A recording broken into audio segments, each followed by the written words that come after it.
On June 17th, a rights defense incident broke out at a foreign trade exhibition in Shenzhen. The crowd chants, "Refund, refund, refund."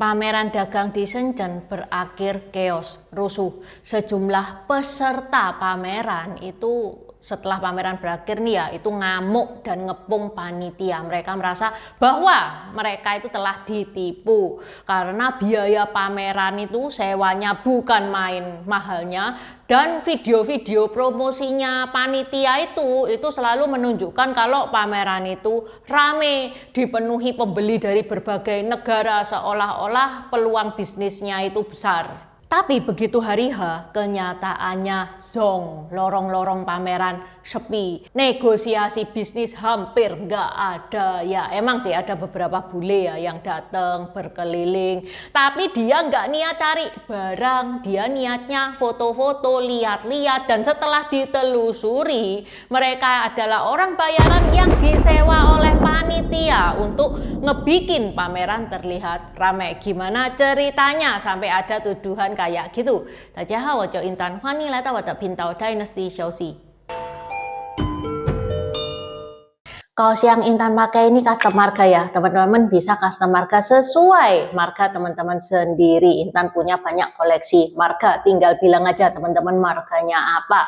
Tulisan bisa besar di dada tengah atau kecil di dada kiri. Ada berbagai macam efek. Yang Intan pakai ini glow in the dark. Jadi kalau di kegelapan bisa menyala. Ada juga efek rainbow. Kalau kena cahaya keluar hologramnya. Ada juga efek emas. Tuh, emasnya kinclong. Dan ini salah satu best seller ya, efek emas ini. Kalau teman-teman nggak suka aneh-aneh, tanpa efek pun juga ada. Open PO sampai tanggal 12 Juli, linknya ada di deskripsi. Selain custom marga, ada juga gambar tokoh-tokoh legenda China. Silakan dikepoi, jangan sampai kelewatan. Okay, let's start!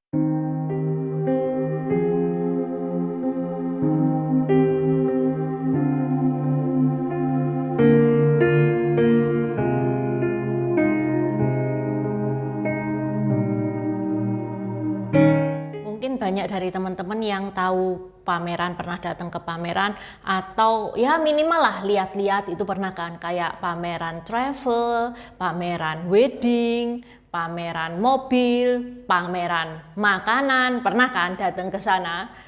Tapi teman-teman tahukah ada pameran dagang? Di Indo ada pameran dagang, tapi skalanya itu enggak kayak China ya. Yang China itu besar banget skalanya sampai didatangi pembeli dari seluruh dunia. Pameran dagang ini bukan ditujukan untuk pengunjung biasa yang niat belanja doang.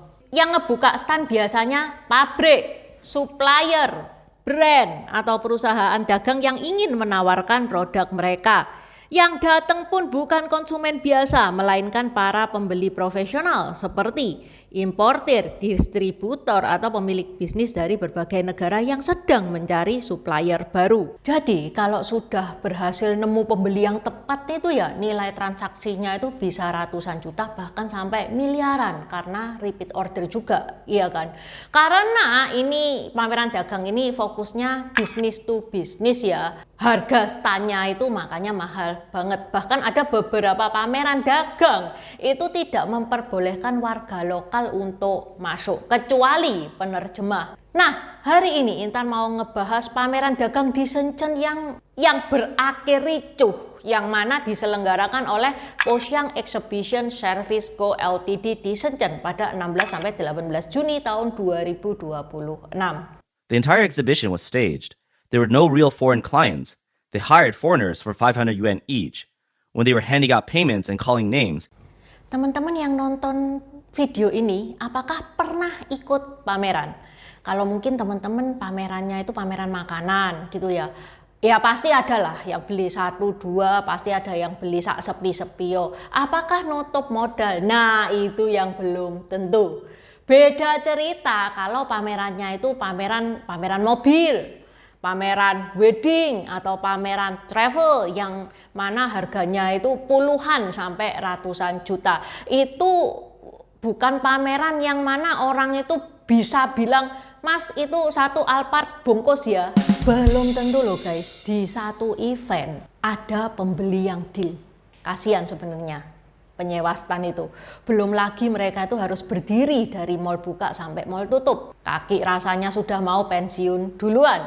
Dan ada satu sisi gelap yang dikeluhkan oleh peserta pameran.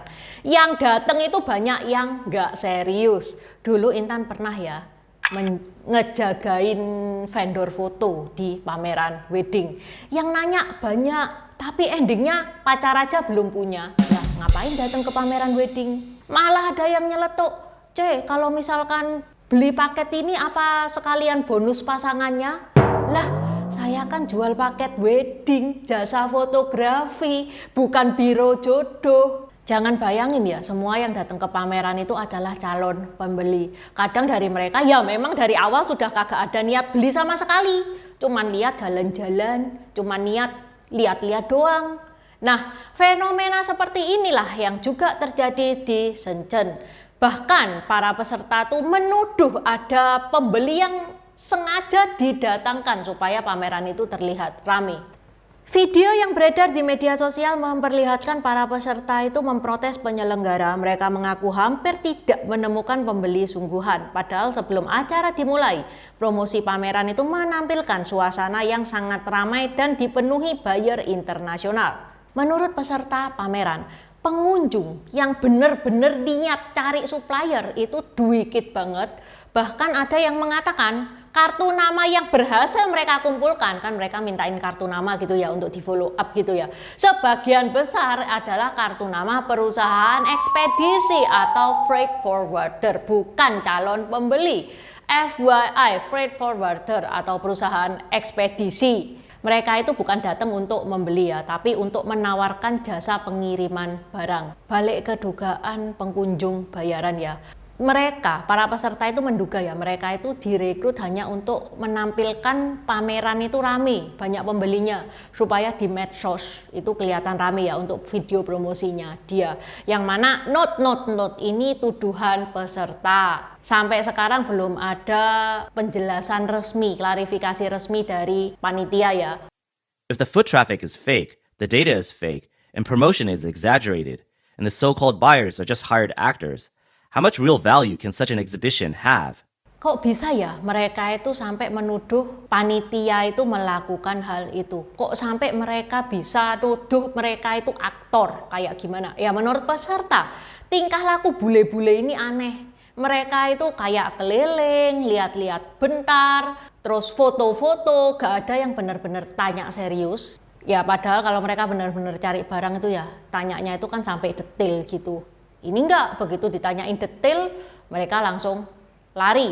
Dan ada satu tenan yang sengaja ngikutin si bule itu. Ternyata bule itu juga di tenan lain, stand lain juga kayak gitu. Tanya-tanya ala kadarnya, tanya-tanya nggak niat terus pergi. Makanya akhirnya muncul dugaan seperti itu dari para peserta pameran. Setelah pameran berakhir tanggal 18 Juni, sikon semakin panas. Peserta pada emosi, mereka itu ngebongkar standnya sendiri, mereka ngancurin produk mereka, wis pokoknya itu ricuh banget.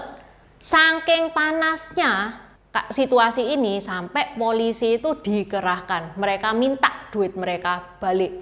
Emang duit mereka itu untuk pameran itu bayar berapa sih? Biaya stand pameran ini nggak murah loh guys. Menurut peserta untuk pameran 3 hari, standnya doang loh ya, belum termasuk dekor dan lain-lain. Mereka itu ngebayar 10.000 renminbi. Ini belum ongkirnya, belum barangnya, belum hotel, belum tiket pesawat. Bisa-bisa sekali pameran mereka itu mengeluarkan 20.000 renminbi.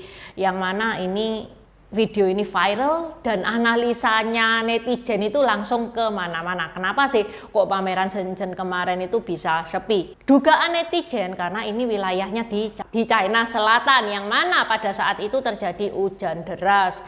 Tapi kok menurut Intan ini kan pameran bisnis ya, masa duit dikalahkan sama hujan sih? Masa mental pengusaha kayak gitu? Kayaknya ini kalau ini entah tidak setuju. Itu yang pertama. Yang kedua, ternyata di tanggal yang sama yaitu 16 sampai 18 Juni di Guangzhou itu juga ada pameran dagang internasional dengan skala lebih besar dan di bawah naungan Canton Fair. Canton Fair itu reputasinya lebih mendunia sehingga netizen itu berspekulasi para buyer itu ya lebih tertarik ke Canton Fair daripada ke Shenzhen. Belum sampai di situ, ternyata di komplek yang sama juga berlangsung pameran dagang. Hostnya beda tapi sama-sama pameran dagang. Cuman satu hall. Komplek yang sama, 2 pameran dagang. Padahal kalau misalkan ada buyer yang serius nih ya, lagi cari barang, masuk ke satu pameran, keluar dari pameran itu otaknya sudah keriting, sudah males untuk masuk ke pameran berikutnya. Kalau menurut teman-teman gimana nih? Apakah reaksi para penyewa tenan di Shenzhen itu keterlaluan atau bisa dimaklumi? Share pendapat kalian di kolom komentar ya. Oke, sampai di sini dulu bahasan Intan hari ini. Terima kasih udah nonton channel ini sampai habis. Dukung aku terus berkarya dengan klik subscribe dan bunyikan lonceng di bawah ya guys.